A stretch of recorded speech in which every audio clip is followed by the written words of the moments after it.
Hey, what's up, Joaquin? This is a demo video for you for your Shroud of the Dark Side by SP Saber, so the Sidious hilt.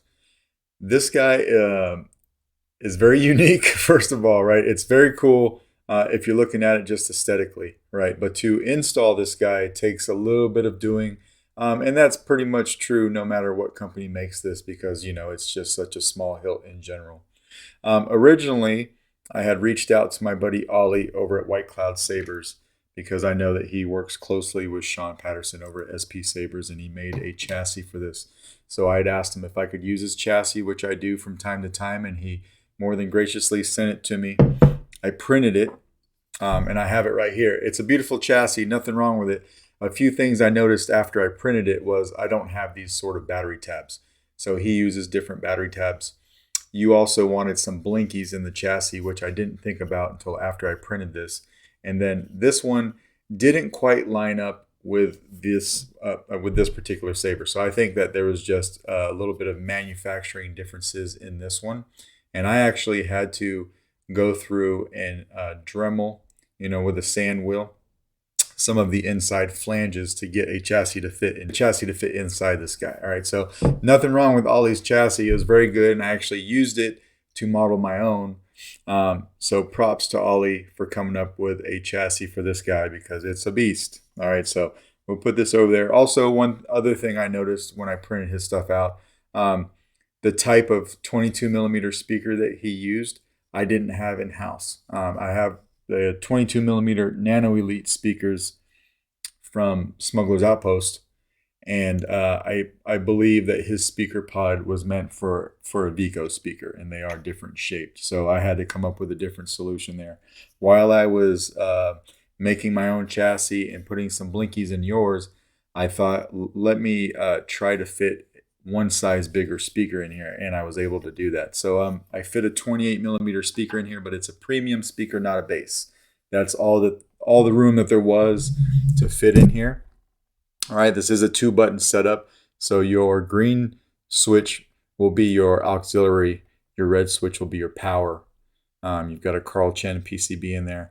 There is a lot to do to get to your chassis, and then there is some specific ways to put it back together. So the first thing that we want to do is we want to come over here and we want to take this out. All right, we want to take this out. I'll go ahead and I'll do that right now. Kind of hold the pommel when you do. If you're not careful, it'll fall right off because this is the only thing holding it on. All right, but we'll take this off. Carefully set it off to the side. When you do that, you can take this gold pommel and you can pull it right out.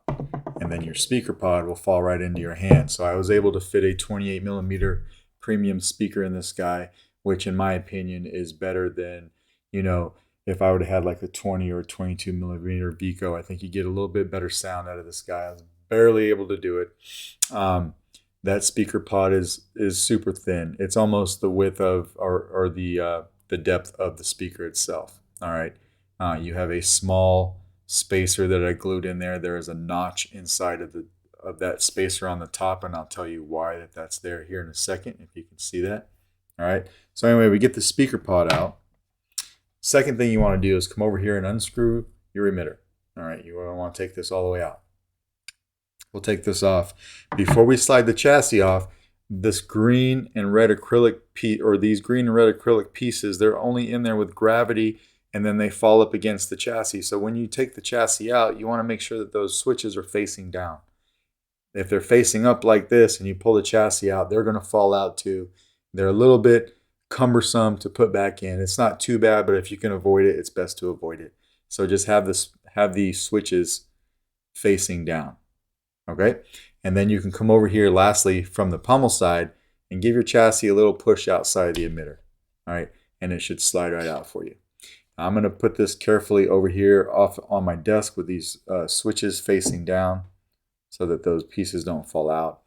And this is what your chassis looks like. So, I mean, there's barely any room in this guy. It's running some, two 1.5 millimeter brass tactiles for your switches, if you can see those there.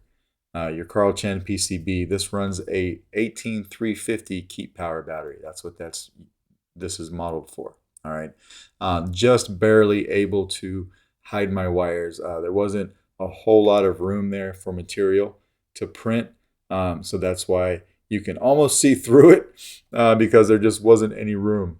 When you flip, first of all, here's your Proffie board. So you got, easy access to your SD card, your micro USB. You can get to everything from here. The board is adhesed down to the shelf just because of how small it is. You've got those stock pogo pins facing at a 45-degree angle upwards to hit the speaker pod, because the speaker pod sits inside the saber at a 45-degree angle as well. All right, but when you flip it over, you got these 5 holes right here, although you'll see shine through on a lot more than those holes. But I put a 5-pixel accent strip right underneath the board to give you a little bit of shine through. It was the only thing that I could fit in this saber. This saber is a total of, let me get this real quick. 4 3/4 inches long. Okay, so it's not very big at all. So you do have a spring side right there. All right, so what we want to do is take our 18350 battery. I am going to send this with the saber. I took the sticker off of it. If you get another battery, I suggest doing the same. You kind of have to put this battery in at the same time, like both sides at the same time. You can't like slide one in and snap it in. All right, you got to kind of like put it in there at the same time, and then you can clip it in. Take your time with it. All right, then snap it into place, and then now you can see your blinkies I've got going on here. They do one thing when the saber is off, and then they do something completely different when the saber is running. So I'll come over here and hit power, and then you've got a fast track forward when the saber is on. And of course you can see that throughout this section where the board's at. All right, then your Carl Chen PCBs, and then I gave you twist off. These will time out on you if you don't turn the saber on right away, so you can set this off to the side. It won't kill your battery. The first thing we want to do is we want to put our speaker in. All right, so and I just dropped one of the switches. So you can put the switches back in fairly easy on the tip of your finger, or if you want to put them on the tip of a pair of tweezers or something, slide them up in there, because they are a little bit of a pain when they fall out, but that is how they go in there. There's no mechanism to hold them in place. All right, so everything that we do on this saber, we want to try to remember doing it when the switches are facing down. All right, so as you can see, hopefully you can see that's at an angle. Now you can see your pogo pin or your PCB for your speaker is not centered. All right, this PCB has to be facing down right where this notch is on the bottom part of this pommel. You see that little notch right there now? That is where you have to have this perfectly lined up. So you have to have this perfectly at the bottom. Something I put in to help you line that up a little bit, and I'll show you here in a minute. It's a little bit more difficult to do on camera. You remember that notch I talked about in the spacer earlier? You can see that notch up there. It's not completely lined up now, but I'll do it before I put the pommel on. But that notch in the speaker spacer should be lined up in that with that top notch right there in the hilt. Okay, and I just kind of lined it up when I was explaining it to you. So that is the correct orientation when you have the speaker in. All right, and then we can come over here, and now we can take our pommel and put it on. So you got this little this big lip, or this little thing sticking out right here. It's the longer of the two that goes on the bottom. All right. It's going to take a little bit of patience to put this together, but once you have that put in, and before you screw it in, because you want your switches facing on the bottom, I'd come over here and I'd put your chassis in. All right, so we'll go ahead and we'll line up your chassis. We'll slide it in. Now, once the chassis is in and it's holding the pin, or it's holding the switches in, now we can move this saber however we want. We'll come over here. We'll put that screw in that holds the pommel in place. And we'll screw it all the way down. All right.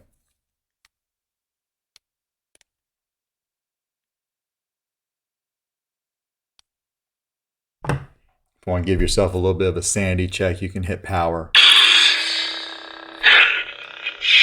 We'll turn it off. We'll go ahead and come over here and throw our emitter on. Try not to drop everything. So just screw your emitter on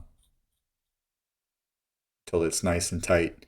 And now you have a fully functional Shroud of the Dark Side, right? So remember I said your red acrylic piece is your power.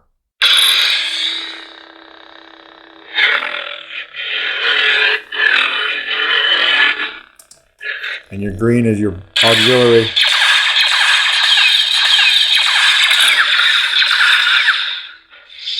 We'll turn it off. We'll throw a blade in.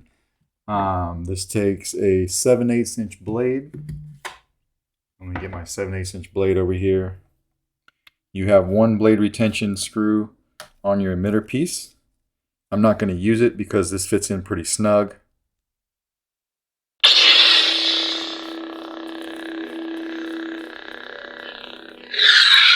All right, but once you get that in, your blade retention screw is right on the gold lip. If you can see that right there.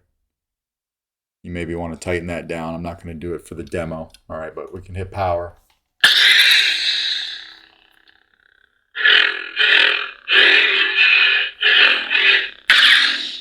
Good flash on flash.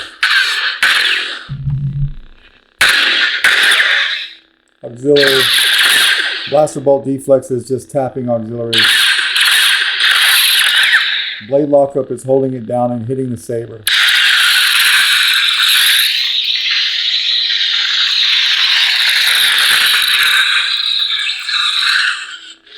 We'll turn it on again so you can see that blade effect.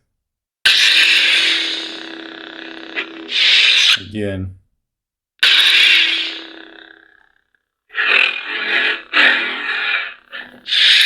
This was one that I was trying to copy what Jesse over at Kyberphonic did. I didn't quite get what he had, but we have like a blue overwash, and then it goes to the red blade.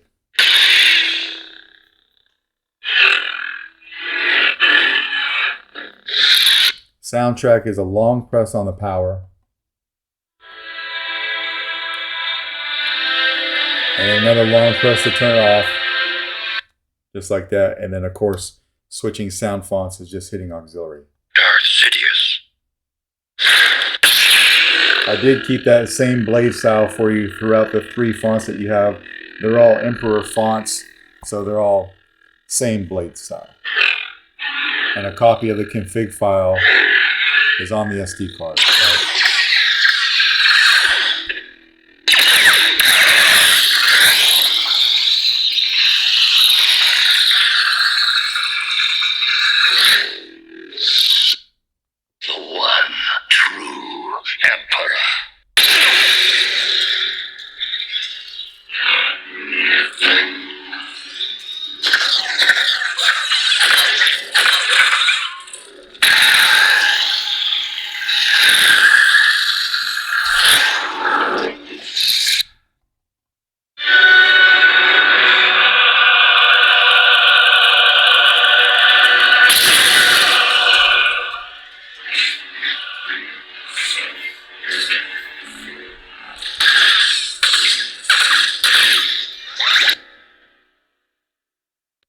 All right, so we'll go ahead and we'll take the blade out of this guy and we'll go over breaking it down, which is the same as how we put it together, but I just like to go over it one time.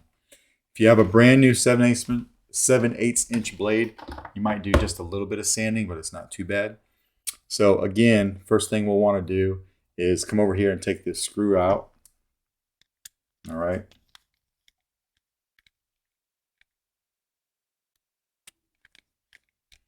We'll take that screw out. We'll take the pommel off carefully so the speaker doesn't fall out. I'm going to do this over my desk. And then once we get the pommel off, we'll take the speaker pod out. Come over here and make sure our switches are facing down so that we can unscrew our emitter. All right, and then lastly, we can come over here and we can push it from the pommel side and it will come right out the outside the emitter. Now you might need a tool to take this battery out because it is a pretty tight fit. I usually use like a pair of tweezers. I got my Allen key here for now, which works as well.